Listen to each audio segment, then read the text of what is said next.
My name is Gamez, and I'm the president of the Los Angeles School Police Officers Association. I call in today in the aftermath of last night's shooting of two of our LAUSD children. Although we do not always agree, I consider us family and partners with the same goals, protecting and educating our children. I know you will send counselors to the designated schools to assist with the social and emotional well-being of our students and staff, not only because it is your job, because I believe you do care. Last night, a 12-year-old boy was killed and two other victims were injured in a shooting on the south perimeter of Wilmington Park Elementary School. Per the report, the shooting happened around 4:45 p.m. A Dodge Durango driven by a woman in her 20s with a 12-year-old boy in the passenger seat was stopped and approached by two armed suspects. The suspects fired into the car, striking both victims. The Durango fled the scene. At the same time, a 9-year-old girl was playing inside of Wilmington Park Elementary School. The little girl was a Wilmington Park Elementary School student and was playing and participating in an after-school program. She was struck by a stray bullet. The 9-year-old girl was transported to the hospital. The 12-year-old boy was a student of Wilmington Middle School. The 12-year-old boy and the female adult driver were transported to the hospital. As of last night, the female adult was listed in critical yet stable condition, and the 12-year-old boy succumbed to his injuries. The purpose of this update is not to sensationalize the traumatic event, but rather have a public conversation of what is happening on and around our schools, so you, the board members, can make informed decisions regarding the safety of our LAUSD students and staff.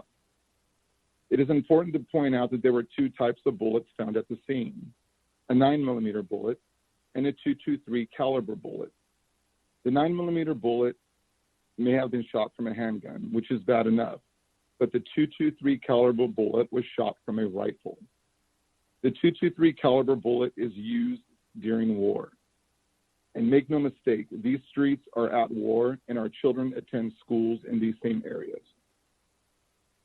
I met with the principal, Luis Rivera of Wilmington Park Elementary School this morning. He said that the community feels much safer this morning because of our police presence at the school.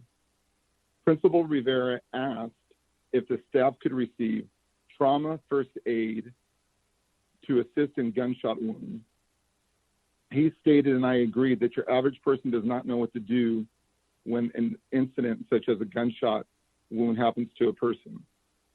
I told him that I would convey the information to the board members and the request. I look forward to meeting with the board members to help resolve or at least deter these acts of violence that affect our school community. When it comes to safety of our children, we must take an all-hands-on-deck approach. Board members, while I was waiting to speak during this board meeting, I was listening to our police radio and a call went out by Wilson High School. There was an individual chasing people around the neighborhood with machete. Additionally, at the same time, there was a call at Fremont High School. There was an individual with a gun in the Fremont High School parking lot. Board members, this is a very different time.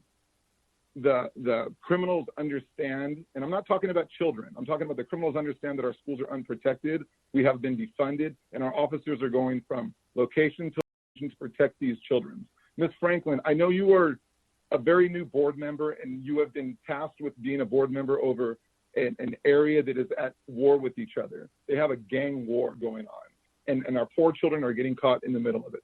Please, board members, return my phone calls when I call you.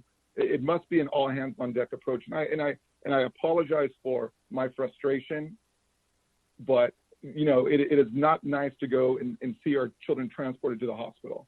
Once again, I apologize. Thank you very much.